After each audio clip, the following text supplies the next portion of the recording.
Another whole minute. If everybody from the public gets here. Gotta tell a joke. Kind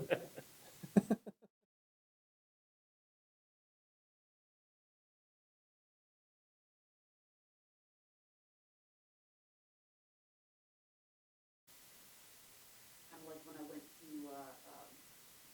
West Side when they were doing.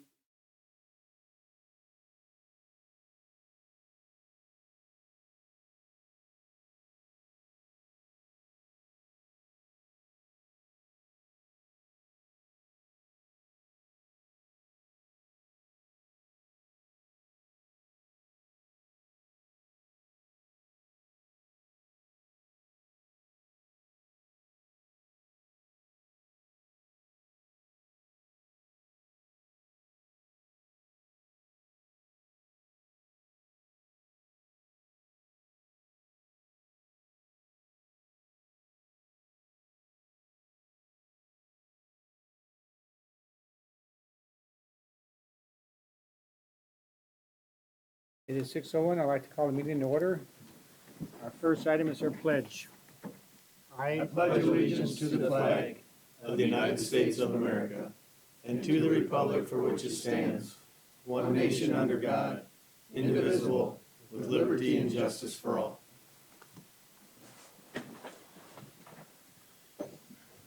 Mr. Vice Chair, could you please read our mission statement? The mission of the Marshall Public School District is to educate, support, and prepare all learners for success. Thank you. Moving on to approval of our agenda, do we have a motion? So moved. I'll second. Any additions? Hearing none, please vote.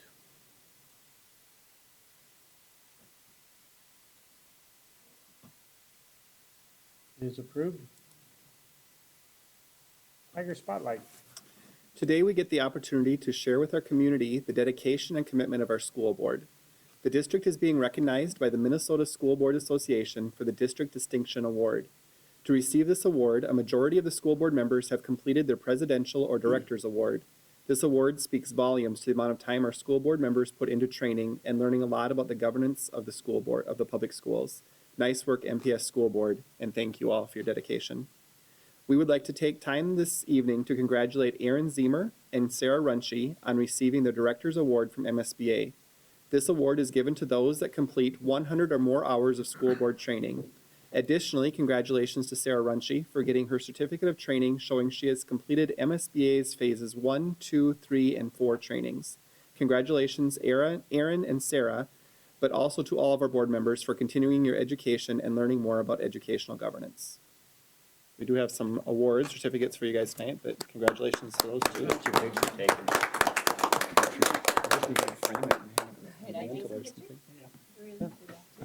Yeah.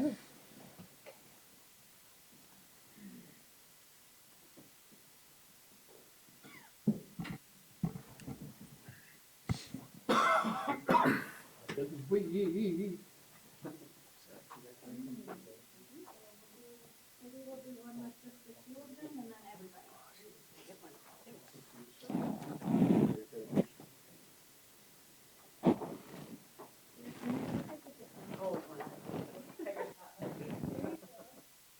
Going in the insider.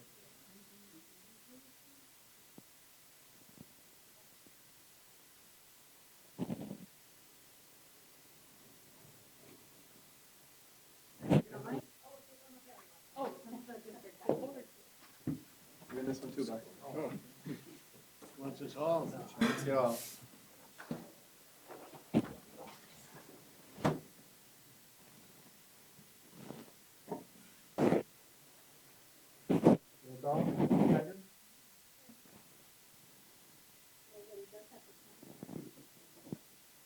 That wouldn't even have a joke.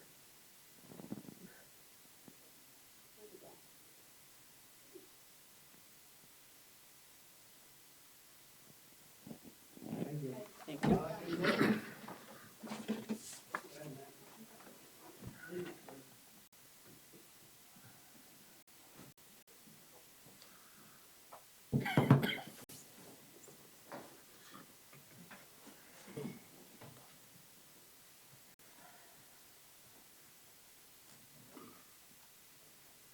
This is the public forum time. If there's anybody in the public that would like to approach the board, now's your time.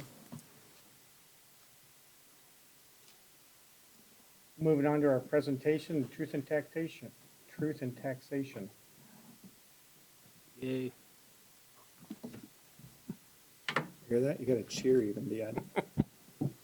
They're cheering on TV.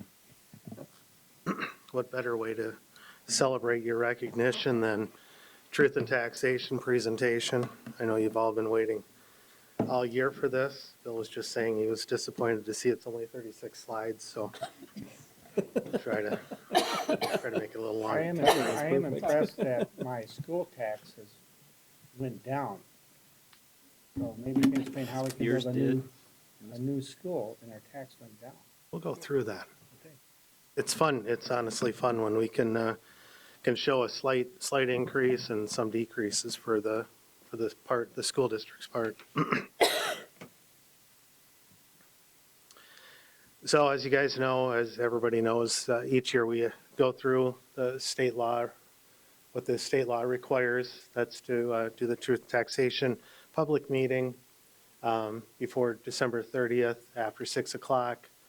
Must be part of a regularly scheduled meeting.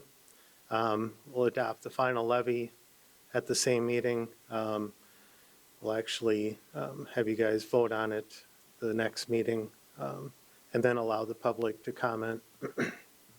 Presentation will be part of the presentation will be the current year's budget, prior year's actual revenue and expenditures, the proposed property tax levy increase, and then specific proposed reasons why the taxes did increase.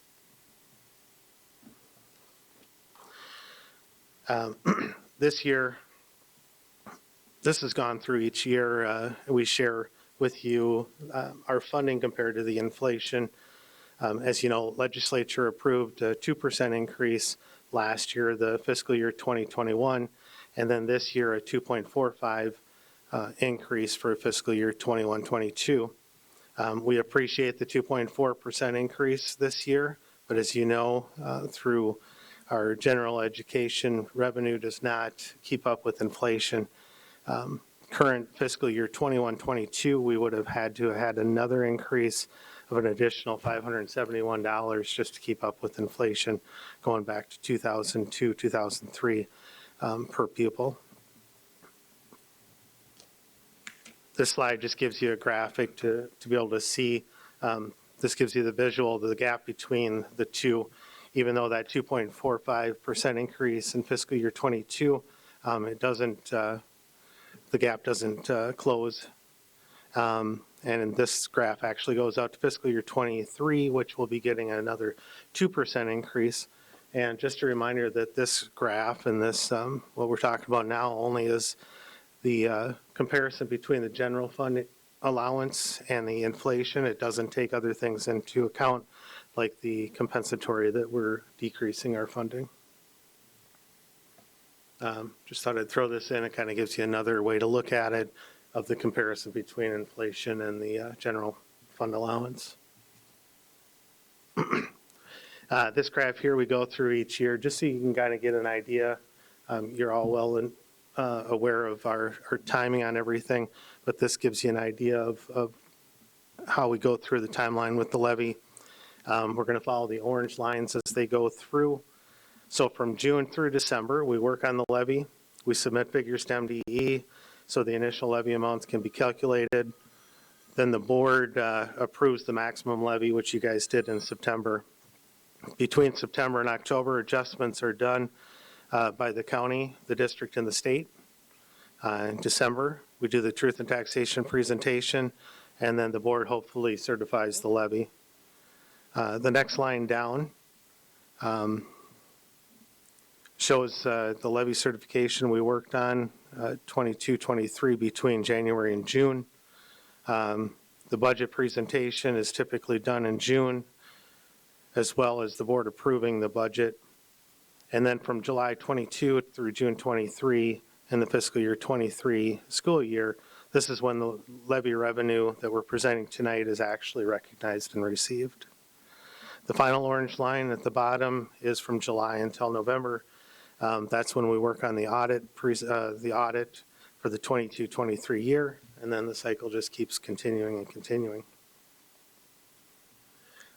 These are our different funds that we have through the school district. We talk about them quite a bit by name and number. This just outlines them. The state recognized general fund as the general fund transportation and capital outlay into one general fund account, but we separate them out for budgeting purposes.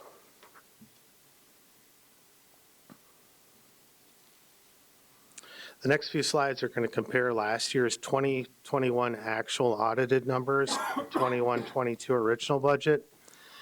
Just want to note that the 21-22 amounts are the original budget that was worked on back in May and approved by the board in June. Not knowing the scenarios as we go through each year, even more so probably this year and last year, we would be what the scenarios would be in the fall. They are conservative numbers.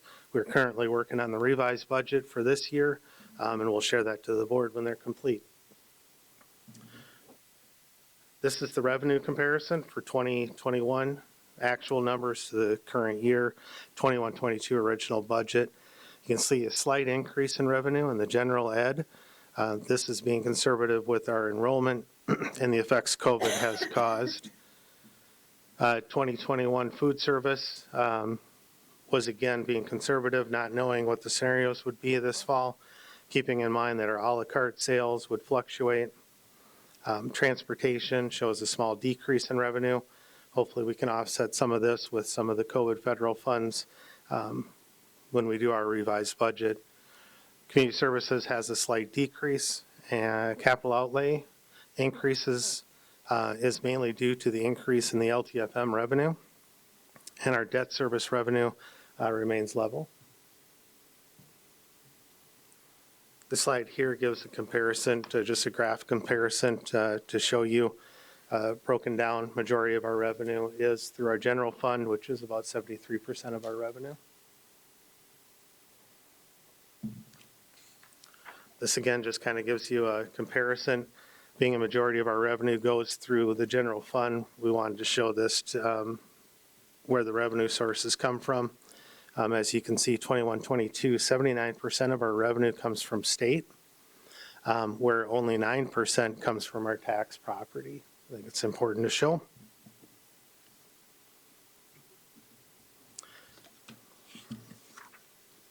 Next, we'll outline our expenditure comparison. This again is comparing the 2021 actual numbers to the 21-22 original budget for our general fund. Kind of holds true as it did with our revenue. The original budget is 3.17% increase in general ed expenditures, which again is being conservative, but isn't too far off from previous trends. Food service again is going off some unknowns at the time of doing the original budget. We'll adjust accordingly with the revised budget. Capital outlay increase is mainly due to the increase in some of our LTFM projects that we're trying to get accomplished. And then our debt servicing expenditure decreased. This is as we continue to look for savings in our refunding of our bonds. This slide shows a 2021 actual to 2021 original. Expenditures broken down by fund. Majority of the expense, 74%, is used in the general fund.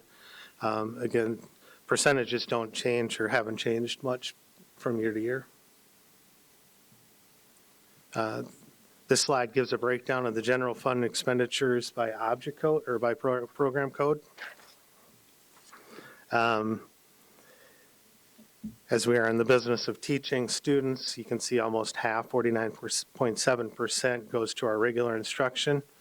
Second largest section is our special ed, which is at 19.44%. And 9.58% goes towards our sites and buildings expenditure. This slide gives a breakdown of our object codes. Again, a majority of the expenditures goes towards salary and benefits, as it does for any school. This comes up, salary and benefits, about 86% of our budget.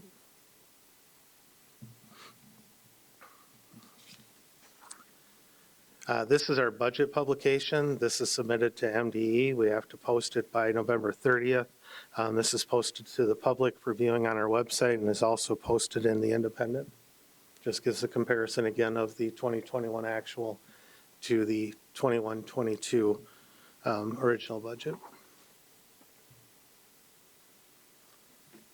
These are our final numbers for the by fund for the levy limitation certificate for the payable 22. Again, this levy revenue, as explained earlier, won't be recognized and received until the 22-23 school year. As you can see, our general levy fund is decreasing. Let's repeat, decreasing by 1.29%. Our overall levy is only increasing 0.68%. And we'll break that down, the increases and decreases coming up. This just shows a graph of the percentages by fund. Majority of it goes to debt service and then the general fund. So a little of the property tax background that we go through each year.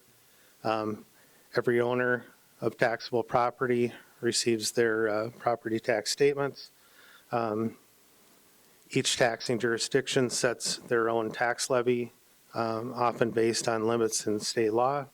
The county sends the bills, collects taxes from property owners, and distributes funds back to the taxing jurisdictions. School district property tax. Key steps of the proposal are summarized on the next slide. Any of these steps may affect the taxes on the property, but just want to point out that the district has control over one of the 7 steps.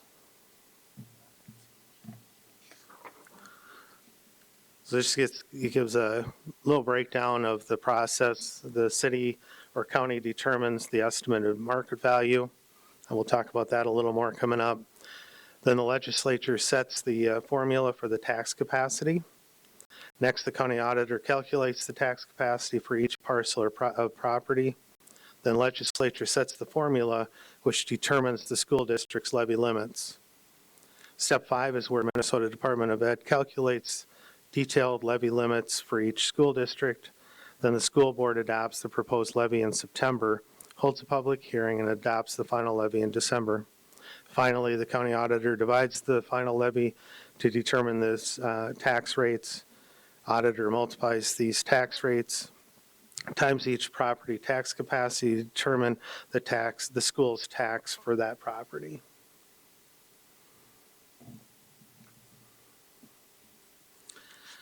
So I just want to give a couple of samples. This is a sample of a copy of a property tax form each property tax person should receive. Just wanted to point out a couple of areas of importance. First, at the top, it shows where the taxable market value is. Your taxable market value, if it increased, will most likely drive a property tax increase. Just to note, the school district does not have control over the market value. Below, I separated the sections by color, just to point out the property tax isn't just school district. It has county, city, or township. In this example, the property owner will see about $180 total increase in taxes over the year. Of that increase, you can see the breakdown of the county, city, and school district, which $38.06 of the $180 increase is the school district. One of the other examples I want to show is an ag landowner's property tax, but before I just want to talk about the ag to school tax credit. There's a few things. This is a permanent law that was enacted in 2017. It affects all existing Fund 7 debt levies, reduces the farmer and timberland owners' property tax. It is scheduled to scale up to 70% in 2023. The revenue for the ag to school comes to the state income, sales tax, and other revenue. Question on that, on the 70%, scale to 70% in 2023. Correct. Is that grandfathered in at that time? The 70%, is that grandfathered in beyond It's- 2023? Correct. After, yep. Going forward, it's Well, we what had the state 70%. statute says. Yep. Okay. For each qualifying property, the school building bond agricultural credit will be equal to 60% of the property's equal net capacity multiplied by the school debt tax rate determined under this section. This is an increase from 55% in 2021. So 2021, it was 55% for our property tax payable. 22, it's increasing to 60%. And then 2023, it'll increase to 70%. I think this is a good sample. It's a copy of an Ag Landers property tax form. First, at the top again is where it shows the taxable market value. This property tax owner's market value is increasing $30,900. Second section down is the school building bond credit for the ag credit. This is important to point out because the this ag landowner is receiving about $414.55 credit due to the ag to school credit, which is again driven by the school building bonds. Below, I separated the sections again by county, township, and school district. In this sample, the property owner's taxes for the school district portion is actually decreasing $31.92. The overall property tax are decreasing $24. Again, this is mainly due to the school building bond credit of $414.55. Just to note, otherwise the property owner would have had an increase of $390.55. So it just shows how important the ag to school credit is. Show the impact that it has to Marshall Public School District. The total savings to the ag landowners in the Marshall Public School District in 2020 was a little over $519,000. And I just want to point out these figures came from the Lyon County Auditor. Total proposed savings for ag landowners in Marshall Public School District for 2021 went up to a little over $565,000. Again, that percentage is increasing from 55 to 60% in 2022. The amount calculated for savings to ag landowners in Marshall Public Schools in 2022 total is a little over $651,000. It's pretty huge. It's important to note that that credit is on the levy, or is not on the levy certificate. It's on their property tax. It goes straight to the property tax owner and does not show up on the levy. The reason I point that out is using the calculation for 2022 of the proposed $642,000 savings in ag landowner in Marshall Public Schools in 2022. If that was included in the levy, we'd actually be seeing about a $598,000 decrease in our levy, or a 7.662% decrease. And it just shows a scale on the right of the actual percentages if you included the ag land credit to it. I think that's big. So part of the state statute, we have to go through some of the reasons that it may increase, or the levy may increase or decrease. We talked a little bit about the market values, the state legislature. Increase and decrease in enrollment drives that. Voter approval on referendums, and the school board's actions. So an overview of the levy. Total 2022 proposed levy will increase from 2021 by $53,098.82, or 0.68%. The state requires us to give you reasons why it increases or decreases, which with the small amount like that, I dug through it a little bit. So on the general fund, you'll show a decrease in LTFM. This is due to us receiving an increase last year, a one-time increase of $144,517. That was due to a submission and timing error from the state. So since that was a one-time increase, it actually shows it as a decrease for this year. So it just offsets. We did receive a couple of small increases for operating capital and our career technical, which is good. Community services, there was only a decrease of about $3,600. Community education decrease, 1,020. Early childhood decrease of 2,000.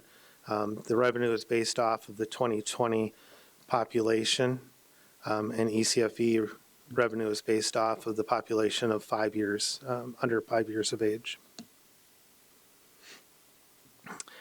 Debt service increased $100,672.16. Majority of that comes from our first payment for our tax abatement bond of $126,164.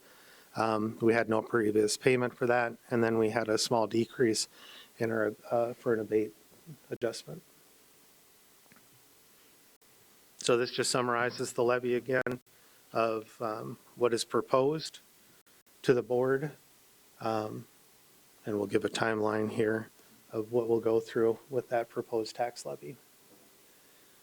So the schedule, again, to break it down, beginning of September, we worked on the levy. The board approved September 20th for the maximum levy. Mid-November, the county mailed the proposed property tax statements. Today, we're going over the tax, truth and taxation. And then on the December 20th is when we'll ask for the board to certify the final levy. Any questions? Very good, Dion, thank you. Thanks. Thanks, Deanne. Thank you. Moving on to our board forum. Board members, anybody have anything they'd like to bring up? Sarah and I participated in the MSBA Delegate Assembly over the weekend. A lot of good discussion on several topics. A couple things I'll just highlight real quick. I was actually really impressed with the presentation Friday night from a group called Braver Angels. It talked about teaching communication strategies to help stem the divide in our country politically and in between people. I thought it was just really interesting, some good ideas, some good communication strategies. I thought that was interesting. Saturday we went through all the resolutions and there were several this year. What was it, 24, I think, Sarah? Is that about right? A lot of them dealt with school funding. I guess one of the major ones for me was the free and reduced lunch change. One of the big things that was talked about a lot of delegates felt that the current system is maybe putting too much burden on school districts and families to fill out sheets. Kind of felt like there might be more reliable, fairer ways of gathering that information. So I kind of thought that was one of the main things. Yeah, a lot on changing the formula that relies on the free and reduced lunches, which is obviously, I think, going to be a priority this year. And then also the enrollment formula that we've talked about in the budget stuff to make sure that that gets adjusted due to COVID. So kind of a long meeting, but very interesting. So. Very good. I did want to share with the board as well. We are working with the Department of Health to offer a ages 5 to 11 vaccination clinic. That will take place for the first dose on December 18th. Registration information was sent out today. It's on the website as well. Yep. So anyone who's interested in that, you can click on the website. There's an online registration piece for that. The second dose is scheduled for January 8th. Both times will be at Southview Elementary from 10 until 4, and parents will bring the kids to the site for the vaccination clinic. There will be some limited doses available for ages 12 plus and boosters too. So if families come and want to get other ones taken care of when they're there, that's available as well. So excited to have that opportunity. Good. Thank you.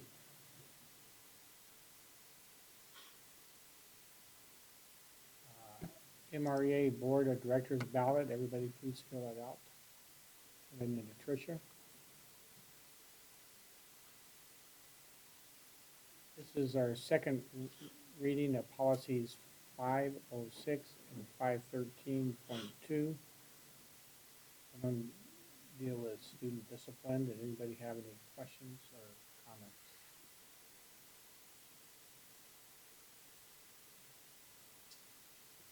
Next action item is approval of the 2021-22 World's Best Workforce Plan. Motion to approve. So moved. Need a second. I'll second. Open for discussion. So I want to share with the board as a reminder and for our community, the World's Best Workforce was first implemented in 2013. Each district in the state is required to adopt a plan, an improvement plan with 5 very specific goal areas. The goals are annually approved, so this plan annually approved, what we're asking you to do tonight, by the Board of Education. And then by December 15th, we submit a report to MDE with progress on the goals from the previous year. The goals in our plan, they are supported by our strategic plans. We have a strategic plan goal that aligns to it. And the action steps in this plan are taken directly from the site improvement plans. We've worked the last few years to really make sure there's alignment there. We had a district advisory committee that met about a month ago, and we reviewed this year's goal areas and the action plan. I got some feedback from parents and such on that as well.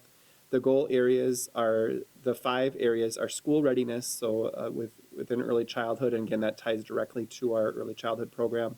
Then the second goal is 3rd graders reading at grade level proficiency, and that comes right from SCIP plans. The third one is achievement gap. That one's a little bit different because it covers all kids, so they have a common measure. We measure for our World's Best Workforce and ANI through the achievement gap based off free and reduced price students versus non-free and reduced price students on all state proficiency tests, so MCA and MTOS tests, with an emphasis that both groups have to increase to decrease the gap when that gap is decreasing.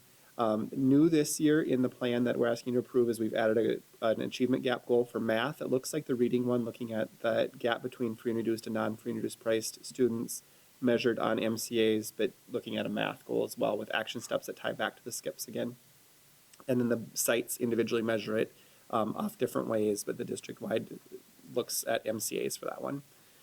Graduation rates, we have a 4-year and a 7-year goal that are measured specifically. The 4-year goal looks at the high school, and the 7-year goal includes the students at May Tech who traditionally don't graduate within 4 years with the credit recovery. And then the college and career readiness, that's measured in ramp up to readiness. In the past and through this year's goal, there was a middle school, the career interest survey, but their SCIP plan has changed a bit, so our district-wide goal changed. We wouldn't have the measures like we've had in the past with that one. There's also the achievement integration that ties into that. The goals are very similar with the exception of there's an additional teacher equity goal. It's measured off cultural competency training for our teachers that it's been a focus and requirement of part of those plans. This year we are starting work on the new strategic plan that will look for additional ways as we develop that, aligning these goals. So some of this work is done earlier in the school year with just a summer report, maybe due in December in future years. So Beth and I are currently working on that summarizing all the goals and stuff from last year to have that ready to submit by the 15th. Any questions, board? Just a question on graduation rate. How do we compare with other? I think it's pretty high. Compare the state average, isn't it? Our graduation rate? Our graduation has been good. We compare specifically to ourselves from previous years in this one, but our rate has consistently been high, yes. That's good. Call for a vote, please. Maybe way back.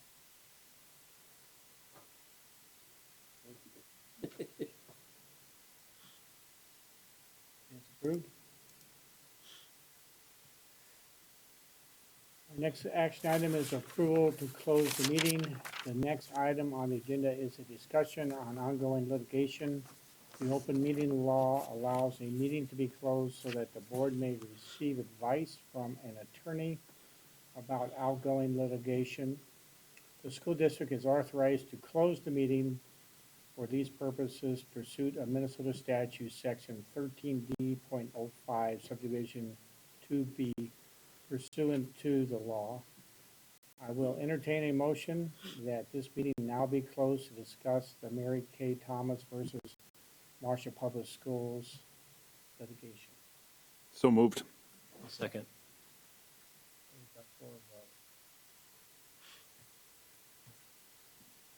Please vote.